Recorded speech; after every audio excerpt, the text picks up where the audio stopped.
ശ്രീകൃഷ്ണ ജ്യോതിഷാലയത്തേക്ക് ഏവർക്കും സ്വാഗതം. ഞാൻ ജ്യോത്സ്യൻ വിജയൻ കുട്ടു. അതായത് ഇപ്പോൾ ഇവിടെ പറയുന്നത് ഈ വർഷത്തെ, അതായത് 2024 ഏപ്രിൽ മാസത്തെ വിഷുഫലം, അതായത് 1199 ആണ്ട് ഉള്ള വിഷുഫലമാണ് പറയുന്നത്. 1199 ആണ്ട് മലയാള വർഷം, അതുപോലെ തന്നെ 2024 ഇംഗ്ലീഷ് വർഷം. ഇതിലത്തെ വിഷുഫലമാണ് ഇപ്പോൾ പറയാൻ പോകുന്നത്. വിഷുഫലത്തിൽ കുംഭശനി, അതായത് കുംഭൻ രാശിയിൽ സഞ്ചരിച്ചുകൊണ്ടിരിക്കുന്ന ശനി, മേടവ്യാഴം, മേടൻ രാശിയിൽ സഞ്ചരിച്ചുകൊണ്ടിരിക്കുന്ന വ്യാഴം, കൊല്ലവർഷം 1199 മീനമാസം 31, അതായത് മീനമാസം 31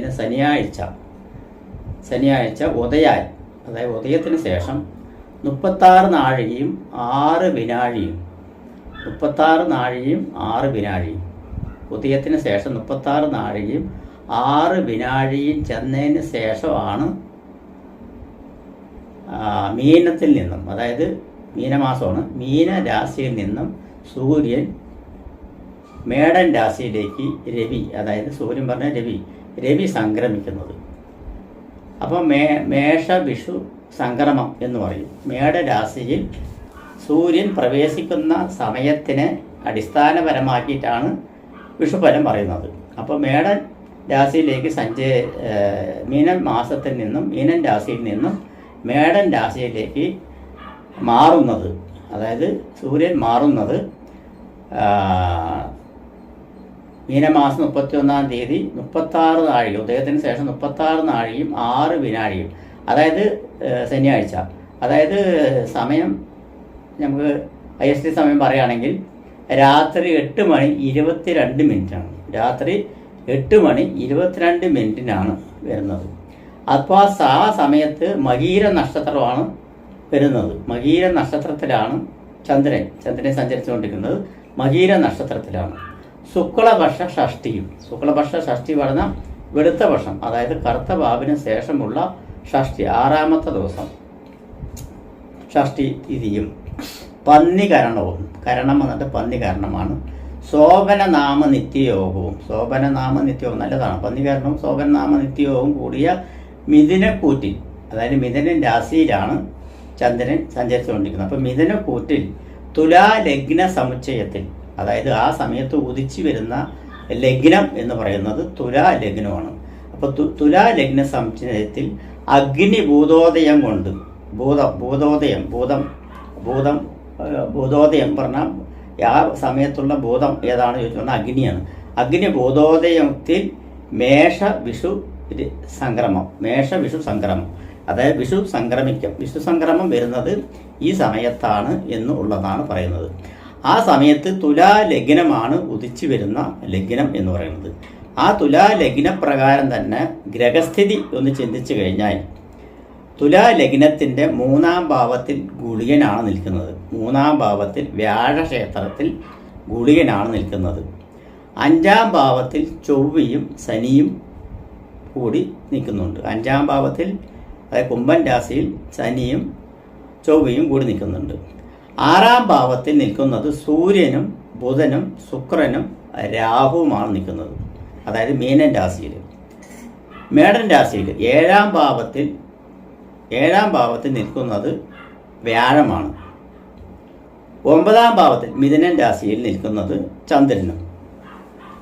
കന്നിരാശി 12-ാം ഭാവത്തിൽ നിൽക്കുന്നത് കേതുവുമാണ് നിൽക്കുന്നത്. അപ്പോൾ ഇവിടെ ഈ രാശിപ്രകാരം നോക്കുമ്പോൾ വ്യാഴത്തിൻ്റെ ഇഷ്ടസ്ഥിതി നല്ല തന്നെയാണ്. അതായത് ലഗ്നാൽ 7-ാം ഭാവത്തിൽ വ്യാഴം നിൽക്കുന്നുണ്ട്. വ്യാഴം ലഗ്നത്തിന് വീക്ഷിക്കുന്നുണ്ട്. അതുകൂടാതെ തന്നെ 11-ാം ഭാവത്തിനെ വീക്ഷിക്കുന്നുണ്ട് വ്യാഴം. അതുകൂടാതെ 3-ാം ഭാവത്തിനെയും വീക്ഷിക്കുന്നുണ്ട് വ്യാഴം വീക്ഷിക്കുന്നത് പറഞ്ഞാൽ ദൃഷ്ടി ചെയ്യുന്ന ഓരോരോ ദിക്കുകളിനെ പറയുന്നത്. 11-ാം ഭാവത്തിലേക്കും അതുപോലെ ലഗ്നത്തിലേക്കും 3-ാം ഭാവത്തിലേക്കും ദൃഷ്ടി ചെയ്യുന്നുണ്ട്. അപ്പോൾ ഇവിടെ നോക്കുന്ന സമയത്ത് ലഗ്നം എന്ന് പറയുന്നത് തുലാ ലഗ്നമാണ്. തുലാ ലഗ്നത്തിൻ്റെ അധിപൻ ശുക്രനാണ്. ശുക്രൻ 8-ാം ഭാവം, അതായത് 8-ാം ഭാവം പറഞ്ഞാൽ ഇടവൻ രാശി 8-ാം ഭാവം ഏറ്റെടുത്തുകൊണ്ട്, ലഗ്നാധിപൻ 8-ാം ഭാവം അഷ്ടമസ്ഥാനം ഏറ്റെടുത്തുകൊണ്ട് 6-ാം ഭാവമായ അനിഷ്ടസ്ഥാനമായിട്ടുള്ള മീനൻ രാശിയിൽ ഉച്ചസ്ഥനായിട്ടാണ് നിൽക്കുന്നത്. സൂര്യനോടൊപ്പം ബുധനോടൊപ്പം രാഹുവിനോടൊപ്പം ഉച്ചസ്ഥാനത്ത് നിൽക്കുന്നത്. അപ്പോൾ എന്താണെന്ന് വെച്ച് പറഞ്ഞാൽ ലഗ്നാധിപൻ അഷ്ടമസ്ഥാനം നാശസ്ഥാനമാണ്. സർവപ്രണാസോ വിപദോ അപവാദോ കേതുപ്രദേശോ മരണസ്യ ദാസ മരാദ്യം ഗതാച്ച വിഘ്ന എന്നാണ് പറയുന്നത്. അപ്പോൾ എന്താ വെച്ചാൽ സർവപ്രണാസോ, അപ്പോൾ സർവ്വവസ്തുക്കളുടെയും നാശങ്ങൾ ഉണ്ടാകും എന്നൊക്കെയാണ് ഈ പറയുന്നത്. അതായത് സർവ്വവസ്തുക്കളുടെ നാശങ്ങൾ, അപമാനങ്ങൾ, അതായത് ഭൂമിക്ക് ദോഷങ്ങൾ വരുന്നതൊക്കെയാണ് പറയുന്നത്. ഭൂമി കാരകനായിട്ടുള്ള ഗ്രഹം ലഗ്നാൽ 5ാം ഭാവത്തിൽ നിൽക്കുന്നുണ്ട്. അതുപോലെ തന്നെ ലഗ്നാധിപൻ്റെ 12ാം ഭാവത്തിലാണ് ഭൂമികാരകനായിട്ടുള്ള ചൊവ്വ നിൽക്കുന്നത്. ലഗ്നാധിപൻ തന്നെ അഷ്ടമസ്ഥാനം ഏറ്റെടുത്തുകൊണ്ട് 6ാം ഭാവത്തിൽ നിൽക്കുന്നുണ്ട്. മത്സ്യരാശിയിൽ നിൽക്കുന്നത്. മത്സ്യരാശി പറഞ്ഞാൽ അത് മത്സ്യരാശി പറഞ്ഞാൽ മീനൻ രാശി ജലരാശിയും കൂടിയാണ്. അപ്പോൾ ജലരാശിയും കൂടി ആയിരിക്കുന്ന കാരണം കൊണ്ട് അവിടെ കൂടെ നിൽക്കുന്നത് സൂര്യനും ബുധനും, അതായത് ബാധകാധിപനും അതായത് 11ാം ഭാവാധിപനും ബാധകാധിപനുമായിട്ടുള്ള സൂര്യൻ 6ാം ഭാവത്തിൽ നിൽക്കുന്നുണ്ട്. അതുപോലെ തന്നെ 9ാം ഭാവാധിപനും 12ാം ഭാവാധിപനുമായിട്ടുള്ള ബുധൻ നീചം പിടിച്ച് നിൽക്കുന്നുണ്ട്. നീചഭംഗ രാജയോഗം ഉണ്ട് താനും. അതുപോലെ തന്നെ രാഹു നിൽക്കുന്നുണ്ട് ശുക്രൻ്റെ കൂടെ. അപ്പോൾ ലഗ്നാധിപൻ അഷ്ടമസ്ഥാനം ഏറ്റെടുത്തുകൊണ്ട് 6ാം ഭാവത്ത് നിന്ന് കഴിഞ്ഞു പറഞ്ഞാൽ രോഗാധിക്യങ്ങൾ ഉണ്ടാകും. ഭൂമിയിൽ ജീവിക്കുന്നവർക്ക് രോഗാധിക്യങ്ങൾ ഉണ്ടാകും. വൈറസ് സംബന്ധമായിട്ടുള്ള രോഗങ്ങളുണ്ടാകും. ഗുളികൻ 3ലാണ് നിൽക്കുന്നത്. അപ്പോൾ വൈറസ് സംബന്ധമായിട്ടുള്ള രോഗങ്ങളുണ്ടാവും. എന്നിരുന്നാലും അതിലേക്ക് ചെറുത്ത് നിൽക്കുവാനുള്ള കെൽപ്പ് ഭരണാധികാരിയായിട്ടുള്ള സൂര്യൻ നിൽക്കുന്നത് 6ാം ഭാവത്തിലാണ്. കുറച്ച് കഷ്ടപ്പെടുമെങ്കിലും വ്യാഴത്തിൻ്റെ ദൃഷ്ടിയിൽ ലഗ്നാൽ 7ാം ഭാവത്തിൽ വ്യാഴം നിൽക്കുന്നത് വളരെ ഉചിതകരമായിട്ടാണ്. അപ്പോൾ ലഗ്നാൽ 7ാം ഭാവത്തിൽ വ്യാഴം നിൽക്കുന്നത് കാരണം കൊണ്ട് രോഗങ്ങൾ വരികയാണെങ്കിലും അതിനുള്ള പ്രതിവിധികൾ ഉണ്ടാവും എന്നാണ് പറയുന്നത്. പ്രതിവിധികൾ ഉണ്ടാവും. 4ാം ഭാവാധിപൻ അതായത് ജനസംബന്ധമായിട്ടുള്ള സമ്പർക്കവും ഭൂമി സംബന്ധമായിട്ടുള്ള നമ്മുടെ പ്ലേസ് സംബന്ധമായിട്ടുള്ള ഗ്രഹവും ഭൂമി കാരകനുമായിട്ടുള്ള ഗ്രഹം 4ാം ഭാവാധിപൻ്റെ ക്ഷേത്രത്തിലാണ് നിൽക്കുന്നത്. 4ാം ഭാവാധിപൻ 5ാം ഭാവത്തിൽ നിൽക്കുന്നത്. 5ാം ഭാവാധിപൻ്റെ ഭൂമികാരകനായിട്ടുള്ള ചൊവ്വയാണ്. ചൊവ്വ 2ാം ഭാവാധിപനും 7ാം ഭാവാധിപനും കൂടിയാണ് നിൽക്കുന്നത്. ഭൂമികാരകനായിട്ടുള്ള നിൽക്കുന്നത്. അപ്പോൾ ജനസമ്പർക്കനായിട്ടുള്ള ശനി 5ാം ഭാവത്തിൽ ഭൂമികാരകനായിട്ടുള്ള യോഗം നിൽക്കുന്നുണ്ട്. ഇപ്പോൾ ഇവിടെ വന്നിട്ട് വർഷകാലം, അതായത് ഈ വർഷം മഴ എങ്ങനെ ഉണ്ടാകും എന്ന് ചോദിച്ചു പറഞ്ഞാൽ കാലാവസ്ഥ അതായത് നമ്മുടെ മൺസൂൺ കാലം, അതായത് മഴക്കാലം എന്ന് പറയുന്നത് ജൂൺ 15 കൂടിയിട്ടാണ് മഴയുടെ ആരംഭം, മൺസൂൺ ആരംഭിക്കുന്നത് എന്നാണ് പറയുന്നത്. വർഷകാലം ആരംഭിക്കുന്നത് അത് യഥാക്രമം ആ സമയത്ത് തന്നെ ഉണ്ടാകും എന്നുള്ളതാണ് ഇതിൽ കാണുന്നത്. ലഗ്നാധിപൻ തന്നെ മത്സ്യരാശിയായിട്ടുള്ള 6ാം ജലരാശിയായിട്ടുട്ടുള്ള 6ാം ഭാവത്തിൽ നിൽക്കുന്നത് കാരണം മഴ ഇഷ്ടം പോലെ ഉണ്ടാവും എന്നുള്ളത് കാണുന്നുണ്ട്. വർഷകാലം ഫുള്ളായിട്ട് കാലവർഷം ഫുള്ളായിട്ടുണ്ടാവും എന്നുള്ളതും പറയുന്നുണ്ട്. അതുകൂടാതെ തന്നെ ന്യൂനമർദ്ദം സംബന്ധമായിട്ടുള്ള ഇതുണ്ടാവും. കാരണം ചന്ദ്രൻ്റെ കേന്ദ്രത്തിലാണ് ലഗ്നാധിപനായിട്ടുള്ള ഗ്രഹം നിൽക്കുന്നത്, അതും ജലരാശിയിൽ. അത് കാരണം ന്യൂനമർദ്ദന സംബന്ധമായിട്ടുള്ള മഴകളും ഇതിൽ കാലവർഷം കൂടാതെ ഉണ്ടാവും എന്നാണ് പറയുന്നത്. അത് ന്യൂനമർദ്ദം എന്ന് വെച്ച് പറഞ്ഞാൽ ചിലപ്പോൾ വിടാതെ 3, 4, 5 ദിവസങ്ങളൊക്കെ വിടാതെ മഴ പെയ്യാനുള്ള സാധ്യതകളുണ്ട് എന്നാണ് പറയുന്നത്. ചുരുക്കി പറയുകയാണെങ്കിൽ പ്രളയ സാധ്യതയെല്ലാം ഉണ്ടാവും എന്നാണ് പറയുന്നത്. ജലപ്രളയമൊക്കെ ഉണ്ടാവും എന്നാണ് പറയുന്നത്.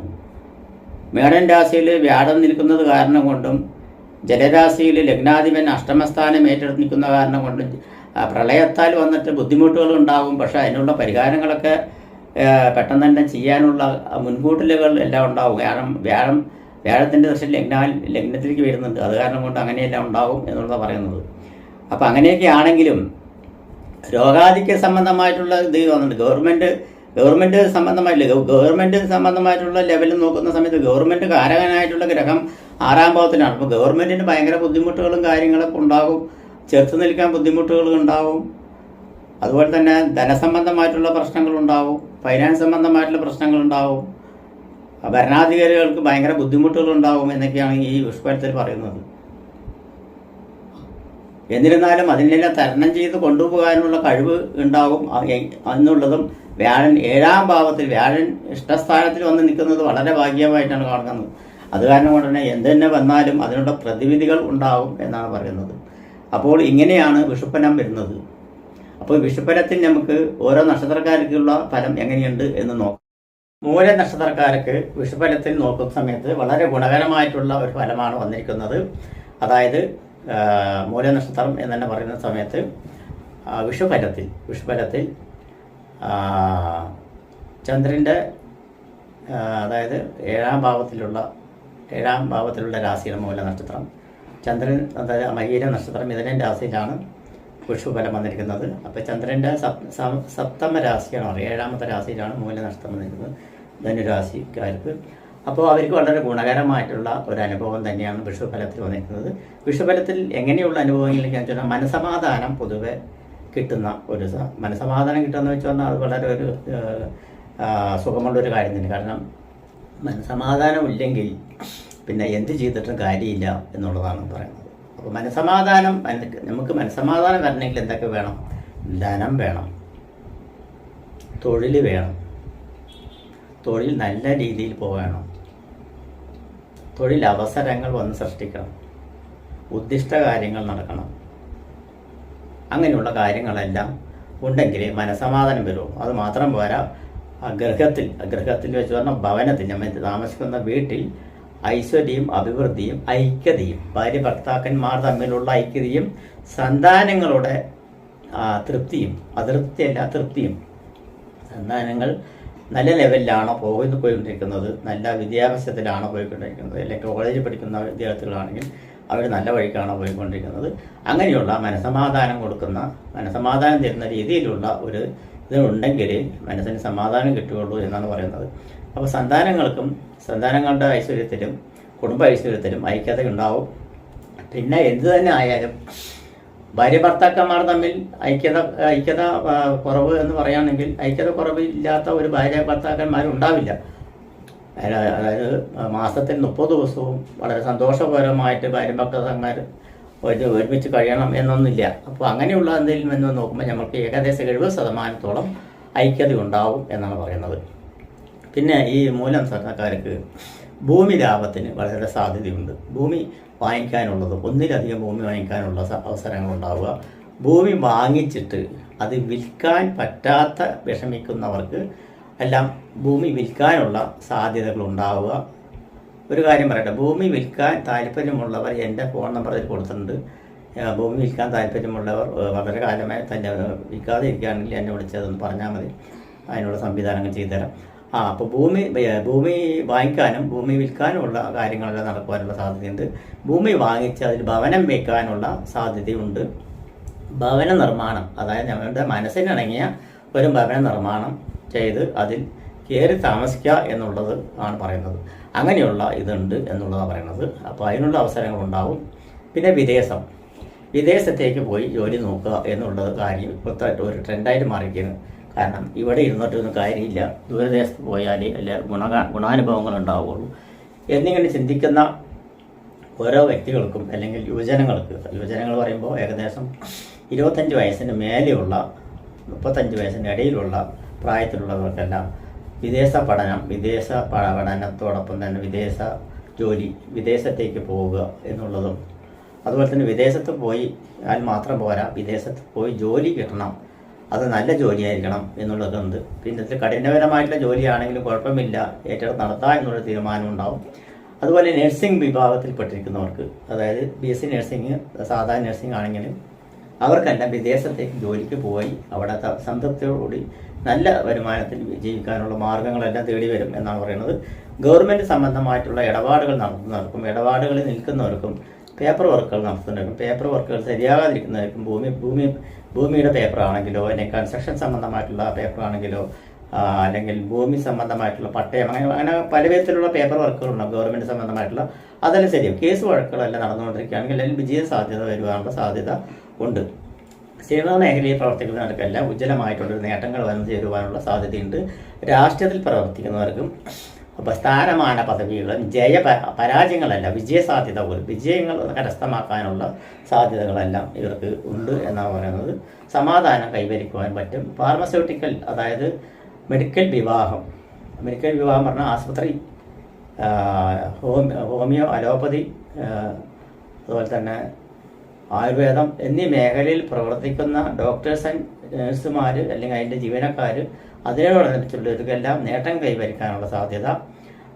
അതുപോലെ മെഡിക്കൽ സ്റ്റുഡൻസുമാർക്കെല്ലാം ഹൗസ് സർജനെല്ലാം കഴിഞ്ഞ് വേറെ സ്ഥാനമാനങ്ങൾക്ക് കയറുവാനുള്ള സാധ്യതകൾ. ഗവൺമെൻറ് ജോലിയാണെങ്കിൽ അത് കയറുവാനുള്ള സാധ്യത, പ്രൈവറ്റ് കമ്പനിയിലാണെങ്കിൽ അങ്ങനെ കയറുവാനുള്ള സാധ്യത, ജോലി സാധ്യത മൊത്തത്തിൽ ജോലി സാധ്യത വർധനയ്ക്കുള്ള സാധ്യതയുണ്ട് എന്നാണ് പറയുന്നത്.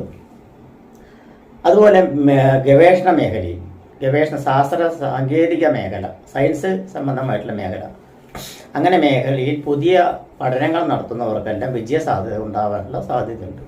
ഗവൺമെൻറ് ജോലിയിൽ തന്നെ നിന്ന് പ്രവർത്തിക്കുന്നവർക്ക് സ്ഥാനമാന പദവികൾ കിട്ടുവാനുള്ള സാധ്യതയും അവരവരാഗ്രഹിക്കുന്ന സ്ഥലത്തേക്ക് സ്ഥലം മാറ്റം വേണമെന്നുണ്ടെങ്കിൽ അതിനുള്ള സാധ്യതയും ഉണ്ട് എന്നാണ് പറയുന്നത്. വാഹന സംബന്ധമായിട്ടുള്ള പ്രവർത്തനങ്ങൾക്കും വാഹന സംബന്ധമായിട്ടുള്ള ജോലി ചെയ്യുന്നവർക്കും ഗുണാനുഭവങ്ങളും പുതിയ വാഹനങ്ങളെല്ലാം വാങ്ങിക്കുവാനുള്ള സാധ്യതയും നേട്ടത്തിൽ കൈവരുന്നുണ്ട് എന്നാണ് പറയുന്നത്.